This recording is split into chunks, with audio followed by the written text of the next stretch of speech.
Hello বন্ধুরা, my dear students, আমি এসেছি আজকে। এখন তোমরা সবাই করোনা পরিস্থিতির কারণে বাড়ির মধ্যে গৃহবন্দী, কিন্তু একটা জিনিস মাথায় রাখতে হবে, টাইমটা কিন্তু চলে যাচ্ছে। একদিন হয়তো করোনা পরিস্থিতি চলে যাবে, কিন্তু এই টাইমটা ফিরে পাবে না। কথাই বলে time and tide wait for none. কাজে এই সময়টাকে নষ্ট না করে পড়াশোনার কাজে লাগাতে হবে। এডুকেশনটাই হচ্ছে পাওয়ার, নলেজ ইজ পাওয়ার। কাজে পড়াশোনাটা ঠিকভাবে চালিয়ে যাও, পড়াশোনা বন্ধ করা চলবে না। আমি প্রতিদিনেই কোনো না কোনো ক্লাসে আসছি। আজকে এসছি ক্লাস 9-এ, ফিজিক্যাল সায়েন্স ক্লাস, যেখানে আলোচনা হবে পরমাণুর গঠন, স্ট্রাকচার অফ অ্যাটম, চ্যাপ্টার 4.1।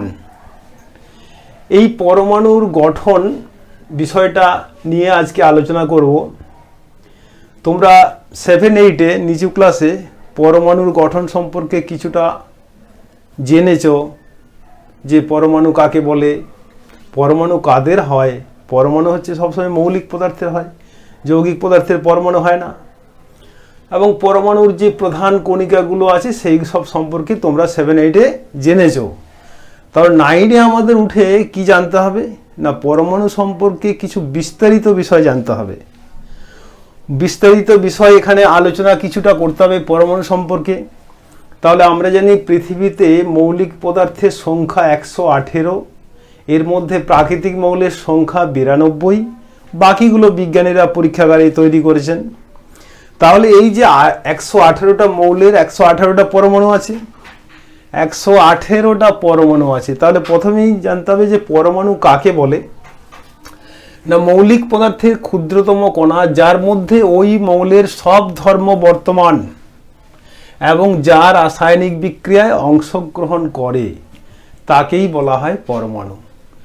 যদিও বর্তমানে পরমাণুর সর্ববহিস্থ কক্ষে যে ইলেকট্রন আছে সেই ইলেকট্রনগুলো রাসায়নিক বিক্রিয়ায় অংশগ্রহণ করে। এখন এই পরমাণু সম্পর্কে দীর্ঘদিন গবেষণা হয়। প্রাচীন ভারতীয় দার্শনিক ঋষি কণাদ সর্বপ্রথম পরমাণু শব্দটা উচ্চারণ করেন।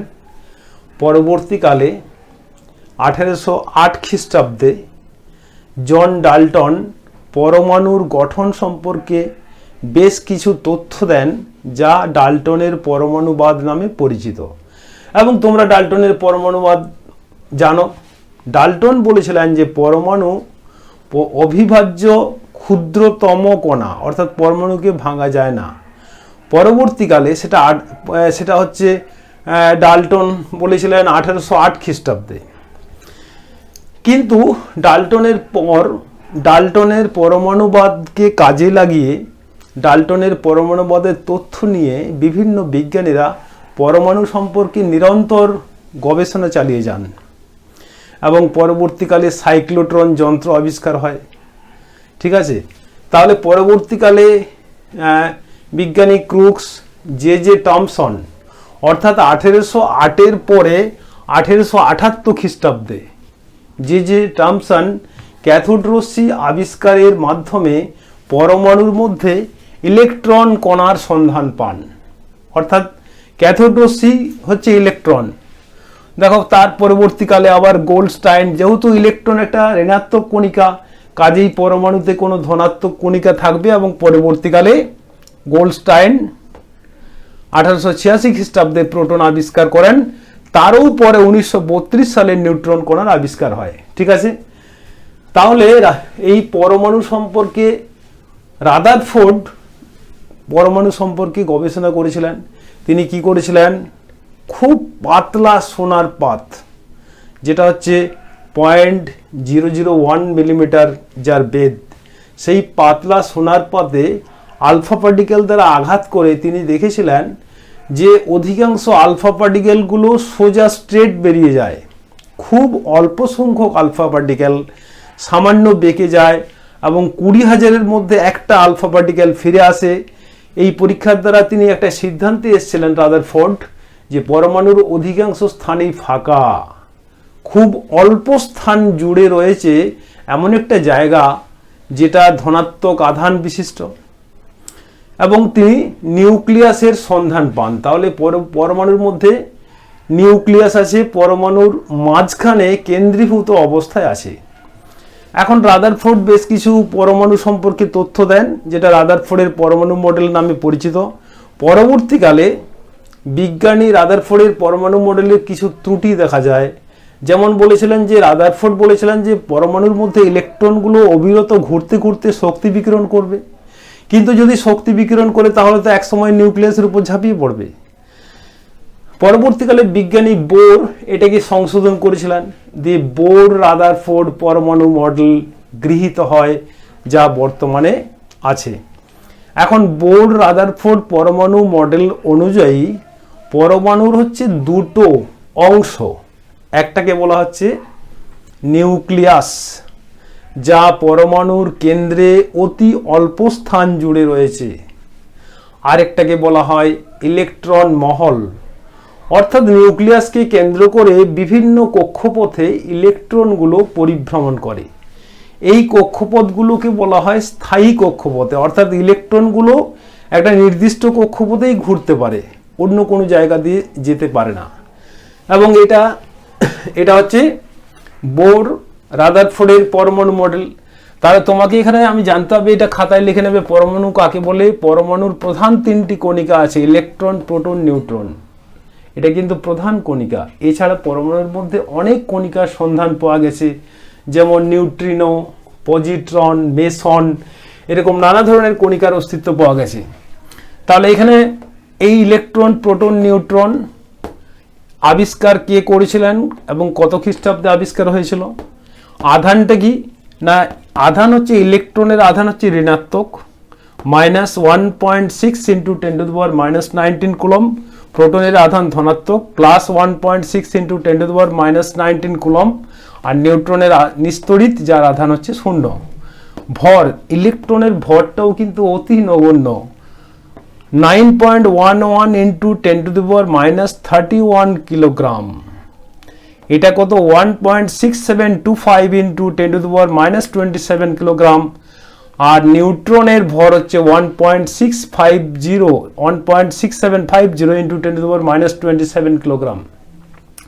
তার মানে এই তিনটে কণিকার মধ্যে যে আমি কম্পেয়ার করছি, তুলনা করছি, তুলনায় কি দেখতে পাচ্ছি যে ইলেকট্রনের ভর অত্যন্ত কম, প্রোটন এবং নিউট্রনের ভর কিন্তু কাছাকাছি, খুবই কাছাকাছি। এখন যদি তোমাকে বলে যে পরমাণুর মধ্যে সবথেকে হালকা কণিকা কোনটি? অবশ্যই ইলেকট্রন। পরমাণুর মধ্যে সবচেয়ে ভারী কণিকা কোনটি? অবশ্যই বলবে নিউট্রন। পরমাণুর মধ্যে নিস্তড়িত কণিকা কোনটি? অবশ্যই বলবে নিউট্রন। পরমাণুর মধ্যে ধনাত্মক কণিকা কোনটি? না প্রোটন। ঋণাত্মক কণিকা কোনটি? ইলেকট্রন। তার মানে এখানে অসংখ্য ছোট ছোট প্রশ্ন আছে। অর্থাৎ ফিজিক্যাল সায়েন্স সাবজেক্টটাকে তোমাকে খুঁটিয়ে পড়তে হবে। যে কোনো পাঠ্য বইটা সবসময় ভালো করে পড়বে, সহায়িকা পরে, আগে পাঠ্য বইটা পড়লে কি হবে, অর্থাৎ পাঠ্য বইয়ের মধ্যে কম জায়গার মধ্যে সমস্ত জিনিসটাই দেওয়া আছে এবং সেখানে লাইন বাই লাইন পড়তে হবে। প্রত্যেকটা লাইনে ভেরি ভেরি ইম্পর্টেন্ট, যে কোনো লাইন থেকে প্রশ্ন হতে পারে। ঠিক আছে, আমি মোটামুটি পরমাণু সম্পর্কে বললাম। এখন ব্যাপারটা হচ্ছে যে এইগুলো তো খাতায় লিখবে, তাহলে পরমাণু সম্পর্কে যে সমস্ত তথ্যগুলো আমরা পাচ্ছি এখানে, এরপরে আমি কি জানবো না পরমাণু, এরপরে দেখো যে পরমাণু ক্রমাঙ্ক কাকে বলে, ভর সংখ্যা কাকে বলে, দুটো জিনিস এখন তোমরা খাতায় লিখে নেবে। পরমাণু ক্রমাঙ্ক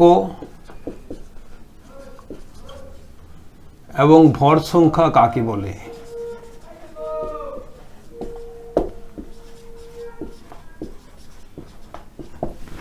প্রতিটা কোশ্চেনের অ্যান্সার যে আমি তোমাকে বোর্ডে লিখে দিচ্ছি তা না, তোমরা কিছুটা খাতায় লিখে নেবে। আমি মুখে বলবো যে আমরা জানি কোনো পরমাণুর মধ্যে যত সংখ্যক ইলেকট্রন আছে ঠিক তত সংখ্যক প্রোটন আছে। এই ইলেকট্রন বা প্রোটনের সংখ্যাটাকেই বলা হয় পরমাণু ক্রমাঙ্ক। ঠিক আছে, ভর সংখ্যা কাকে বলে না কোনো পরমাণুর নিউক্লিয়াসে যতগুলো প্রোটন এবং নিউট্রন কণা থাকে তাদের মোট সংখ্যাকে বলে ভর সংখ্যা। হয়ে গেল। এখন এখানে একটা প্রশ্ন আছে, নিউক্লিয়ন কাকে বলে? নিউক্লিয়ন কাকে বলে? নিউক্লিয়ন কাকে বলে না, নিউক্লিয়াসে যারা বসবাস করে তাদেরই নিউক্লিয়ন বলে। তাহলে নিউক্লিয়াসে কে বসবাস করে? নিউক্লিয়াসে প্রোটন আর নিউট্রন থাকে, এই জন্য প্রোটন আর নিউট্রনকে বলা হয় নিউক্লিয়ন। যেমন ধরো ইন্ডিয়াতে যারা বাস করে তারা যদি ইন্ডিয়ান হয়, তাহলে নিশ্চয়ই নিউক্লিয়াসে যারা বাস করে তারাই হবে নিউক্লিয়ন। তাহলে কোনো পরমাণুর মধ্যে এখানে একটা জিনিস জানতে হবে, আবার নিউক্লাইড কাকে বলে? নিউক্লাইড কাকে বলে? নিউক্লাইড কাকে বলে? কোন পরমাণুর পরমাণু ক্রমাঙ্ক এবং ভর সংখ্যা বিশিষ্ট পরমাণুকে নিউক্লাইড বলে। যেমন হচ্ছে ধরো সোডিয়াম, এটার অর্থ কি? এটা একটা নিউক্লাইড, কারণ সোডিয়ামের পরমাণু ক্রমাঙ্ক 11, ভর সংখ্যা 23। অর্থাৎ একটা মৌলের পরমাণু ক্রমাঙ্ক লিখছি আর ভর সংখ্যা লিখছি, এটাকে আমরা বলছি নিউক্লাইড। ঠিক আছে। এরপরে তোমাদের জানতে হবে যে আইসোটোপ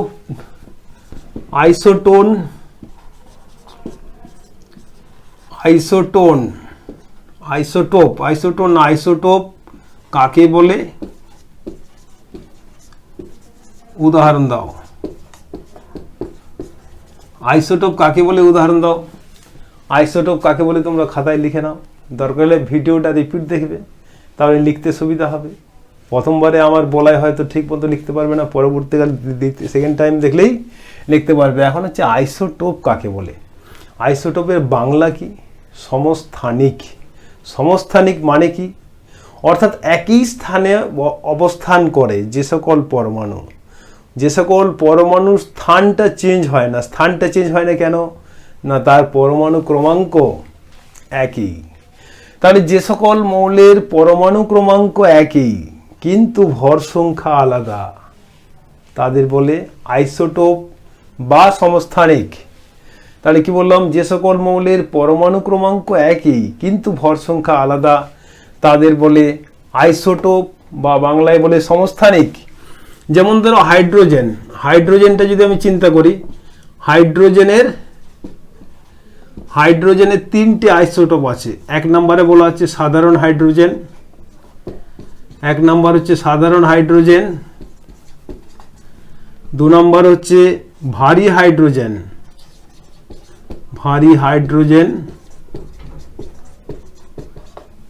আর 3 নম্বর হচ্ছে ট্রাইটিয়াম।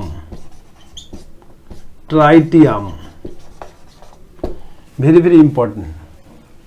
সাধারণ হাইড্রোজেন, ভারী হাইড্রোজেন, ট্রাইটিয়াম। এই ভারী হাইড্রোজেনকে ডয়টেরিয়ামও বলা হয়, এটা কিন্তু মাথায় রাখতে হবে, ডয়টেরিয়াম। তাহলে সাধারণ হাইড্রোজেন মানে হচ্ছে H11, ভারী হাইড্রোজেন মানে হচ্ছে H12, আর ট্রাইটিয়াম মানে হচ্ছে H13।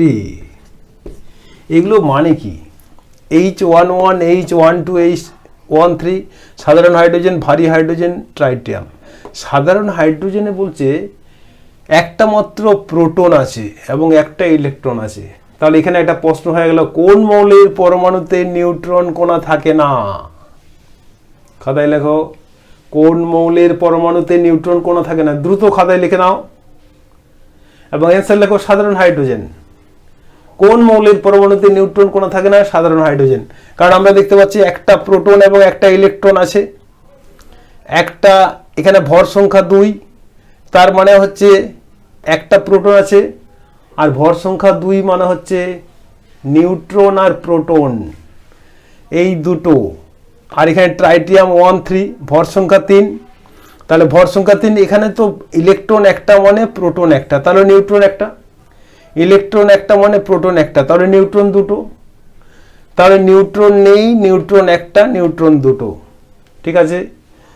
তাহলে হাইড্রোজেনের যেমন আইসোটোপ আছে, সেরকম ক্লোরিনের আইসোটোপ আছে, ক্লোরিনের আছে, কার্বনের আছে, অনেক মৌলের আইসোটোপ আছে।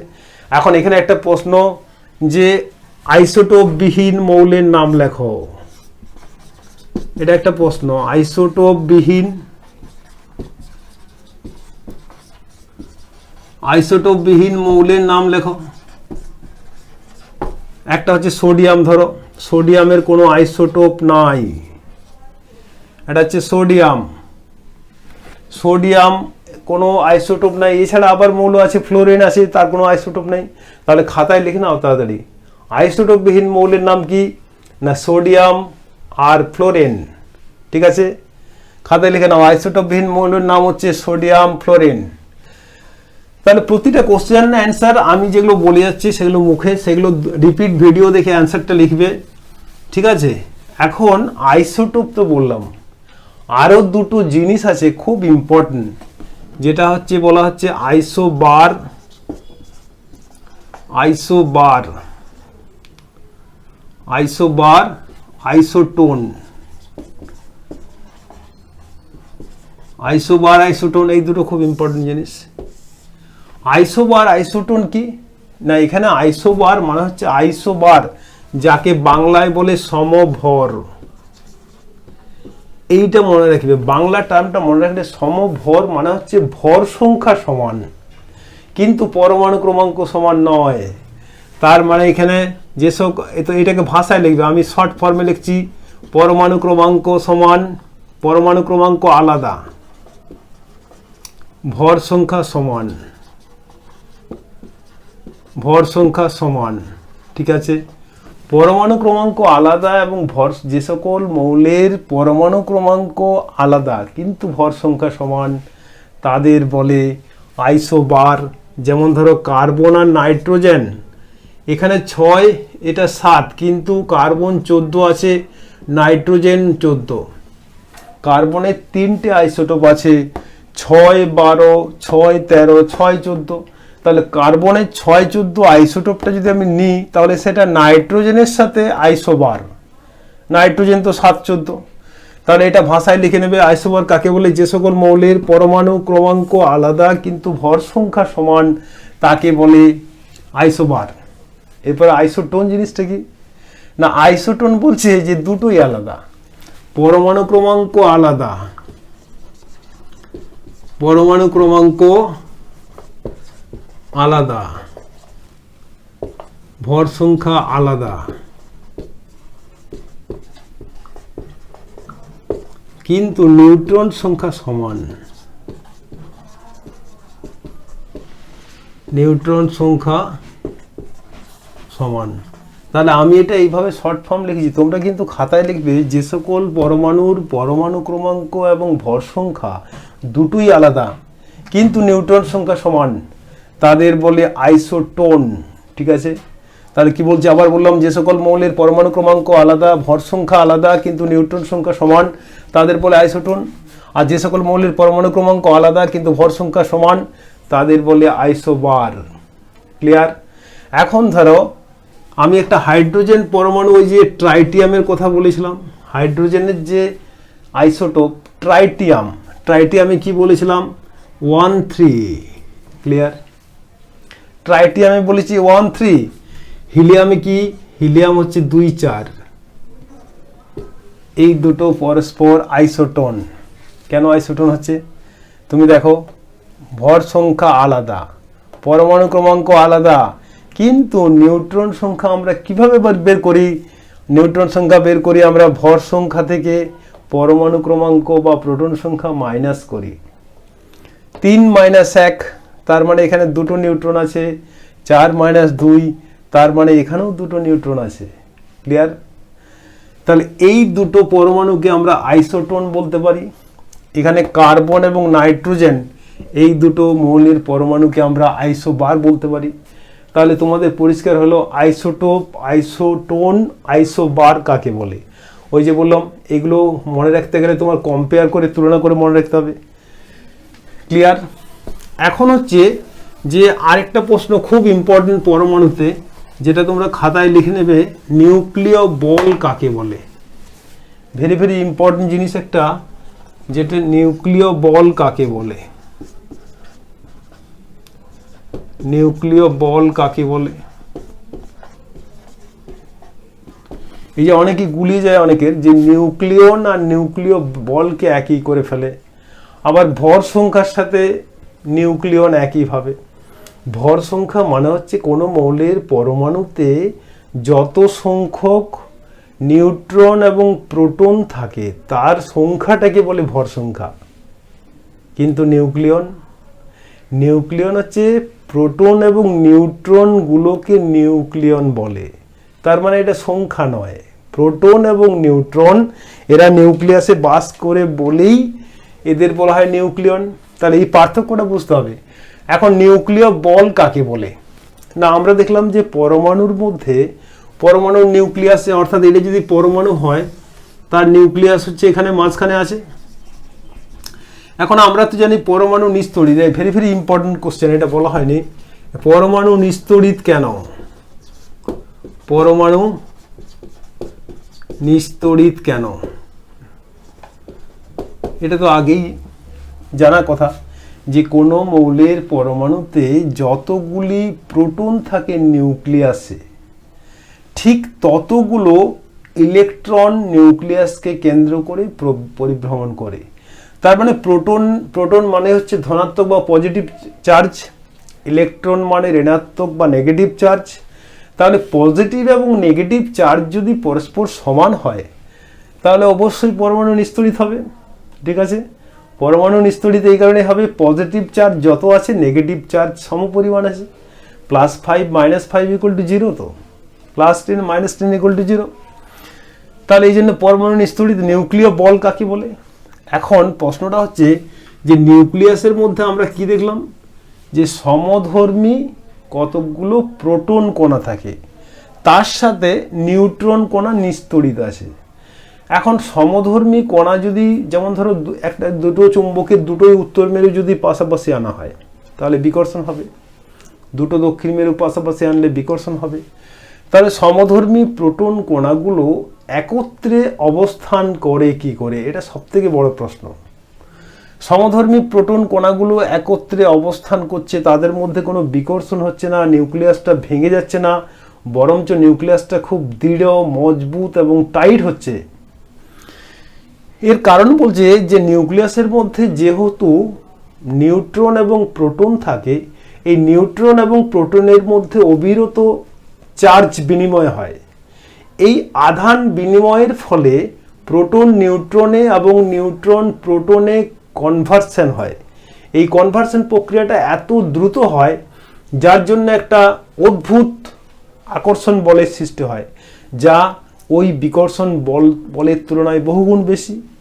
এই আকর্ষণ, এত একটা তীব্র আকর্ষণ বলের উদ্ভব হয়, তাহলে প্রোটন নিউট্রনে, নিউট্রন প্রোটনে কনভার্সনের ফলেই নিউক্লিয়াস থেকে একটা তীব্র তড়িতাকর্ষণ বলের সৃষ্টি হয়, যে আকর্ষণ বল নিউক্লিয়াসকে সুস্থিত রাখে এবং যাকে আমরা বলছি নিউক্লিয় বল। ঠিক আছে, কোনো প্রবলেম নেই। তাহলে এইটা হচ্ছে নিউক্লিয় বল কাকে বলি, পরমাণু নিস্তড়িত কেন, এই বিষয়টা বললাম। তাহলে এখানে তোমাকে পরীক্ষায় একটা কোশ্চেন হয়তো দিয়ে দেবে। সাপোজ এইটা কিভাবে লিখবে, যে বলল যে Na1123 পরমাণুতে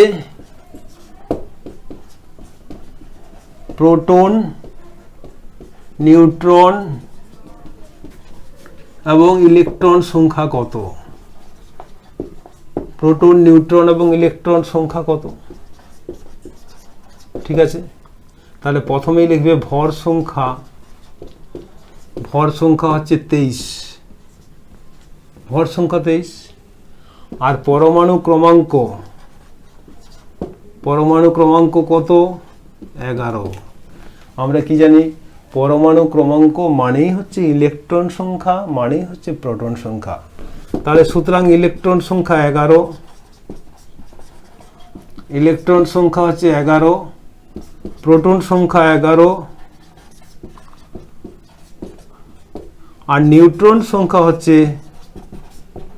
নিউট্রন সংখ্যা কত? 23 - 11, তার মানে 12। ঠিক আছে, তাহলে পরমাণুর মধ্যে 11টি ইলেকট্রন আছে, 11টি প্রোটন আছে, 12টি নিউট্রন আছে। এরকম যে কোনো প্রশ্ন দেখ সবসময় বুঝবে যে এই যে নিউক্লাইড যেটা লিখলাম, নিচেরটা হচ্ছে পরমাণু ক্রমাঙ্ক, মানেই নিচেরটা প্রোটন সংখ্যা, মানেই ইলেকট্রন সংখ্যা, আর উপরটা হচ্ছে ভর সংখ্যা, ভর সংখ্যা মানে কি? প্রোটন প্লাস নিউট্রন, এই দুটোর যোগফল হচ্ছে ভর সংখ্যা, আর ওটা হচ্ছে 23। ঠিক আছে, এখন আরেকটা জিনিস তোমাদের জানতে হবে যে পরমাণুর মধ্যে যে ইলেকট্রনগুলো বিভিন্ন কক্ষপথে পরিভ্রমণ করে, এটা কোন কক্ষপথে কতগুলো ইলেকট্রন পরিভ্রমণ করতে পারে সেই বিষয়টা জানা দরকার। মনে করো একটা পরমাণুর মধ্যে এটা প্রথম কক্ষপথ, দ্বিতীয় কক্ষপথ, তৃতীয় কক্ষপথ, চতুর্থ কক্ষপথ, পঞ্চম কক্ষপথ, এইভাবে বলছে 7টা কক্ষপথ সর্বাধিক থাকতে পারে। নিউক্লিয়াস থেকে 1 2 3 4 5 6 7টা কক্ষপথ থাকতে পারে। এই কক্ষপথগুলোকে আমরা কিভাবে চিহ্নিত করব? কক্ষপথগুলোকে আমরা প্রথমে বলবো কে কক্ষপথ, কে, এল, এম, এন, ও, পি, কিউ। আমি শেষ দুটো কক্ষপথের ছবি আঁকলাম না, অর্থাৎ ও এর পরে আছে পি, তারপরে কিউ। এই 7টা কক্ষপথে ইলেকট্রনগুলো পরিভ্রমণ করতে পারে। কে কক্ষপথ মানেই তোমাকে বুঝতে হবে প্রথম কক্ষপথ, এল মানে দ্বিতীয়, এম মানে তৃতীয়, এন মানে চতুর্থ, এইভাবে প্রথম, দ্বিতীয়, তৃতীয়, চতুর্থ, পঞ্চম, ষষ্ঠ, সপ্তম। এখন বলছে প্রতিটা কক্ষপথে কতগুলো ইলেকট্রন পরিভ্রমণ করতে পারে না 2n²। হ্যাঁ, সর্বাধিক ইলেকট্রন সংখ্যা সমান 2n²। ঠিক আছে, এনটা কি? এনটা হচ্ছে নাম্বার অফ অরবিট। এন এর মান যদি 1 হয়, অর্থাৎ কে হচ্ছে 2 × 1² ইকুয়াল টু 2টি, n = 1, কে ইকুয়াল টু কত, এল ইকুয়াল টু কত, 2 × 2² 2 × 4 = 8, অর্থাৎ n = 2। কে, এল, এম, এম কত, 2 × 3², 9 2 18, n = 3। ক্লিয়ার? বুঝে যাচ্ছে কি বলছি আমি? তার মানে এর দ্বারা আমরা পরিষ্কার বুঝতে পারছি যে প্রথম কক্ষপথে, কে কক্ষপথে 2টি ইলেকট্রন ঘুরতে পারে, থাকতে পারে। দ্বিতীয় কক্ষপথে কিন্তু 8টা, তৃতীয় কক্ষপথে 18টা। এইভাবে এম কক্ষপথ হয়ে গেল। এন এর মান যদি আমি এখানে 4 বসাই তাহলে কি হবে? চতুর্থ কক্ষপথে 32টা ইলেকট্রন ঘুরতে পারে। তারপরে 5 বসালে কি হবে? 5 5 25 দুগুণে 50টা ইলেকট্রন থাকতে পারে। 6 6 36 দুগুণে 72টা ইলেকট্রন থাকতে পারে। 7 7 49 দুগুণে 98টা ইলেকট্রন থাকতে পারে সর্বশেষ কক্ষপথে। কিন্তু দেখা গেছে যে এই কক্ষপথগুলোর সঙ্গে সঙ্গে প্রথম কক্ষপথে যেমন কোনো উপকক্ষ নেই, এর আবার উপকক্ষপথ আছে। তার মানে দ্বিতীয় কক্ষপথে যে 8টা ইলেকট্রন ঘুরবে তা না, 8টার মধ্যে আবার 2টো উপকক্ষপথ আছে। অর্থাৎ দেখা যাবে দ্বিতীয় কক্ষপথে 6টা 2টোয় ভেঙে যাচ্ছে 8টার মধ্যে। এইভাবে উপকক্ষপথ থাকার জন্য দেখা গেছে যে কোনো পরমাণু সবচেয়ে বাইরের কক্ষে 8টি ইলেকট্রনে অবস্থান করতে পারে। এখন এখানে আরেকটা প্রশ্ন আছে যে পরমাণুর গঠনের সাথে সৌরজগতের আমরা তুলনা করি। পরীক্ষায় প্রশ্ন আসে যে খাতায় লিখে নাও পরমাণুর গঠনের সাথে সৌরজগতের সাদৃশ্য কি, বা পরমাণুর কোন অংশের সাথে সৌরজগতে সূর্যের তুলনা করা হয়েছে। ঠিক আছে, পরমাণুর গঠনের সাথে সৌরজগতের অনেকগুলো সাদৃশ্য আছে। সৌরজগতে যেমন অধিকাংশ স্থান ফাঁকা, পরমাণুর মধ্যেও অধিকাংশ স্থান ফাঁকা। সৌরজগতে যেমন খুব অল্প স্থান জুড়ে রয়েছে সূর্য এবং গ্রহগুলো, পরমাণুর মধ্যেও অল্প স্থান জুড়ে রয়েছে ইলেকট্রন এবং নিউক্লিয়াস। সৌরজগতে যেমন সূর্যের ভর যে কোনো গ্রহের তুলনায় অনেক বেশি, পরমাণুরও সেই ঠিক তেমনি নিউক্লিয়াসের ভর ইলেকট্রনের ভরের তুলনায় অনেক বেশি। ঠিক আছে, এইগুলো হচ্ছে পরমাণুর গঠনের সাথে সৌরজগতের বেশ কিছু মিল আছে। এখন পার্থক্যটা কি না, সৌরজগতের বিভিন্ন কক্ষপথে একটাই গ্রহ আবর্তন করতে পারে, একটা কক্ষপথে একটা গ্রহ, এই একটা যেমন একটা কক্ষপথে একটা গ্রহ আবর্তন করে, কিন্তু পরমাণুর মধ্যে একটা কক্ষপথে একাধিক ইলেকট্রন আবর্তন করতে পারে, আমরা দেখলাম। আর সৌরজগতে যেমন সূর্য বা গ্রহগুলো কোনোটাই তড়িৎগ্রস্ত না, পরমাণুর মধ্যে প্রোটন, নিউট্রন, এই কণিকাগুলো তড়িৎগ্রস্ত। এ হচ্ছে পরমাণুর গঠনের সাথে সৌরজগতের গঠনের সাদৃশ্য এবং বৈসাদৃশ্যের কথা বললাম। ঠিক আছে, এখন তোমরা, আমি আজকে একটা ভিডিওর মাধ্যমে আসলাম, হ্যাঁ তোমরা এই কতগুলো যে সমস্ত কোশ্চেনগুলো নিয়ে আলোচনা করলাম সেগুলো খাতায় লিখে নেবে, ভিডিওটা রিপিট দেখবে, আর আমার চ্যানেলটা যাদের সাবস্ক্রাইব করা নেই সাবস্ক্রাইব করবে, তোমরা বন্ধুদের মধ্যে লিঙ্কটা ছড়াবে, যাতে আমি চাইছি ওয়েস্ট বেঙ্গলে, পশ্চিমবঙ্গের বিভিন্ন প্রান্তে যারা আছে সবার কাছে যেন আমাদের এই ভিডিওগুলো পৌঁছায়। অর্থাৎ এই কোভিড পরিস্থিতিতে আমি আগেই প্রথমেই বলেছি যে কোভিড পরিস্থিতি একদিন চলে যাবে, কিন্তু এই টাইমটা তোমরা জীবনে ফিরে পাবে না। Golden age, student life golden age, এই এজটা চলে গেলে তোমরা আর ফিরে পাবে না। কাজেই বাড়িতে মন দিয়ে পড়াশোনা করো, আমার ভিডিওটা দেখো, রিপিট দেখো, এমনকি লাইক করো, কমেন্টস করে জানাও তোমাদের সুবিধা অসুবিধা। আমি সব সময় তোমাদের জন্য আছি, আমি চেষ্টা করব যতটা সম্ভব। কিন্তু ওই যে বললাম, আমার এরিয়াটা ব্রড এরিয়া, 6 থেকে 10, যার জন্য আমি ইচ্ছা করলেও যে সব সময় তোমার ক্লাসে সব জিনিসটা পেয়ে যাবে এমন নয়, তবে আমি চেষ্টা করব প্রচুর পরিমাণে ভিডিও বানানোর, যাতে তোমাদের উপকারে লাগে। তোমরা ভালো থাকো, সুস্থ থাকো। আজ তাহলে এই পর্যন্তই।